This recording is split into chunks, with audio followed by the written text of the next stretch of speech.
So guys, isa na naman pong matagumpay na kababayan natin na dati pong OFW sa Dubai ang nagtatrabaho bilang isang kasambahay. At ito nga ang kanyang napagawang bahay. At anya nga ni ma'am, ito po ay inunti-unti niya dahil ito po ay sinimula noong nakaraang taong January 2023 at natapos po ito pautik-utik sa loob ng isang taon na ito binatapos nitong March 2024. So ito po ibinahagi niya sa atin para ma-inspire din tayo na talagang napakasarap ng feeling.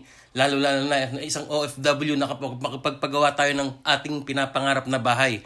At tulad nga ng sa ating laging sinasabi, na kapag tayo may sinimulan ay may tatapusin at matcha-challenge tayo at may inspired bukod sa ating pamilya at ito nga ating pinagagawang bahay para sa ating minamahal na pamilya.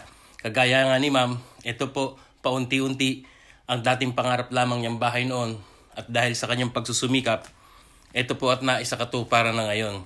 So guys, ito ibinahagi sa atin ang bawat detalye ng mga materyales na ginamit dito upang masaksihan nyo rin at mailathala ko sa inyo para kung kayo magpapagawa na ng bahay or ganitong design at ganitong sukat din lamang ay maaring ganito rin lamang ang kanyang gastusin. So ito po, talakayin natin at pag-usapan natin yan para makuhanan nyo rin ng idea. So ayon po sa details ni ma'am, ito pong sukat ng kanyang bahay ay 5.5 meters by 6 meters. So a total of 33 square meters ito kabuuan ng bahay at kinonvert naman po natin ito by the feet. At lumalabas ito na 18 feet by 20 feet. So guys, ito po ay may 2 kwarto at isang CR. Kitchen and dining area at maaliwalas na sala at meron din po itong terrace. So ito po makikita natin by full video house tour na talagang maayos na at konting kembot na lang anya nga ni ma'am ay matutupad na niya ang pagkaka-full finish nito. Although hindi pa ito full finish pero naisakatuparan na niya at napakaganda na pong tingnan nito. So ito po pag-usapan na agad natin yan. So guys, ayon po sa details ni ma'am, about po dito sa mga hollow blocks. So sa ganito po, sa kanya pong estimate ito po, lahat-lahat ay 1,500 ang kanyang nabiling hollow blocks. Meron pa po sigurong hindi karagdagan dito. Pailan-ilan na lang at sa kanilang lugar ay 14 pesos ang bawat isa. Ito po ay gumastos siya ng halagang 21,000 pesos. And then also guys, dito naman po sa mga semento, ay nakaubo siya dito ng 97 bags of cement.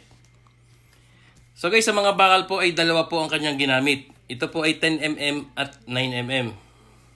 Sa 10mm po ay 90 piraso at sa 9mm ay 50 piraso. Pero ito po initial na lang at hindi na po natatandaan. Ito lang ang nakita niya sa mga kanyang ilang resibo.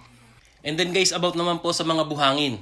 Ayon po kay ma'am, ito po ay nakapagpa-deliver siya dito ng 4 na elf. At yung iba po ay panambak dito. And then guys, ayan nga at nakikita na natin, meron na po siyang bintana, bubong, kisame, at ang ginamit nga po dito sa bubong ay color roof and steel trusses. So ito po ang ating pag-usapan ngayon. So guys, ayon po sa details ni ma'am, about po dito sa kanilang trusses. Gumamit po siya dito ng mga C-purlins. And then ginastos niya po dito ay 22,000 pesos. And then guys, sa yero naman po ay color roof, long span, rib type.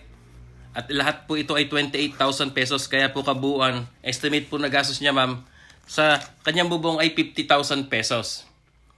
So ito po nakikita natin ay kisame. May design na po siya. Meron po siyang cove ceiling design. At ito nga guys, ayon po kay ma'am, ito po ay gumamit siya dito ng metal faring and hardy flex about po dito sa kanilang kisame. At ang kanya pong estimate na nagastos dito ayon kay ma'am, kabuuan ng bahay ay nagkakahalaga ng 28,000 pesos. So meron na rin po siyang mga windows. At ito nga po ay 6 na piraso. So ito pong mga sliding windows na ito ay assorted sizes at ayon kay ma'am, ito po ay lahat nagkakahalaga ng 25,000 pesos. And then guys, sa mga pintuan, ayon po kay ma'am, ito po lahat-lahat ng kanyang mga nagamit dito ay nagkakahalaga raw po ito ng 8,800 pesos. So ayan po, nakikita natin, meron po siyang hard deflex na ceiling sa labas at kumpleto na po, may gutter. At ito na nga guys, makikita natin by full video house tour yung loob mismo ng bahay na ito ay talagang maliwalas at konting kembot na lang ay finish na. So napakaganda na po. Ang halaga po ng nagastos dito ay saktong budget lamang. Kaya po, ito po makuha na natin ng basehan at idea ito sa ating pagpapagawa ng bahay. So ito po siya sa atin at panoorin natin. And after nito ay malalaman nga natin kung magkano na ang halagang nagastos dito, labor and materials.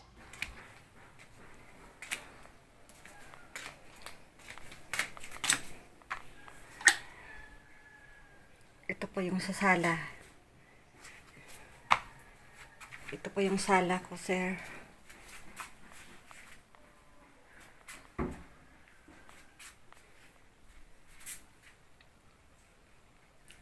Yan, kisame po. Tapos ito ang first room ko. Maliit lang siya. First room. Isang kwarto. Ito naman po yung ikalawang kwarto.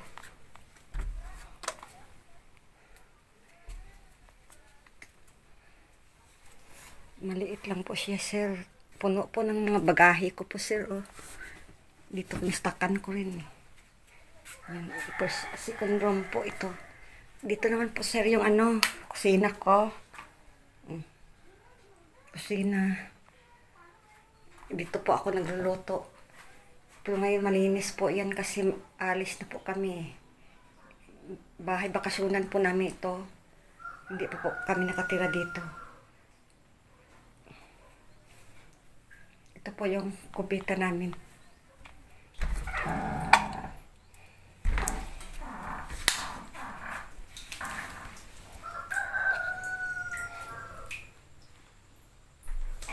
Yan po kubita, sir.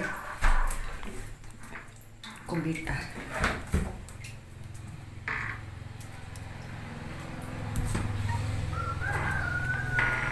Yan po. Kusina. So guys, ayun nga po't natunghayan natin yung full video house tour kung gaano kaaliwalas. Ito pong 5.5 meters by 6 meters in total of 33 square meters. So ito nga po ay may dalawang kwarto. So nakita po natin, naka-color roof and steel trusses na. Nakapalitada na po loob at labas nito. And then may sliding windows. Ang kulang na nga lang po nito ay floor tiles. Meron na rin po siyang kisame. So ito po, ayon po kay ma'am, ay talagang pinagsubikapan niyang ito sa pagtatrabaho niya noon sa Dubai bilang isang kasambahay. At ito nga po ay si Ma'am Mercy Barsabal Amal from San Jose, Antique. So tunay ngang napakasarap sa feeling ngayon ni Ma'am na talagang mayroon na siyang matatawag at masasabing sarili niyang bahay. So guys, ang tanong, magkano nga ba ang kabuang nagastos dito ni Ma'am Mercy? Labor and materials. So ito po, sa mga dinitalye po sa atin ng mga materials ni Ma'am Mercy, dito po ay maaaring hindi pa po lahat ito na nabanggit. Dahil ito po ay hindi na niya nakita, hinalungkat na lamang niya ang kanyang mga resibo at kung ano lang ang pagkakakwenta niya. Pero maaaring ito ay may karagdagan pa. Pero ito po ang kanyang pagkakakwenta, total cost lahat-lahat po, labor and materials, sa ganitong sukat na 33 square meters na meron 2 kwarto, ito pong lahat ang kanyang raw nagastos ay nagkakahalaga ng 370,000 pesos.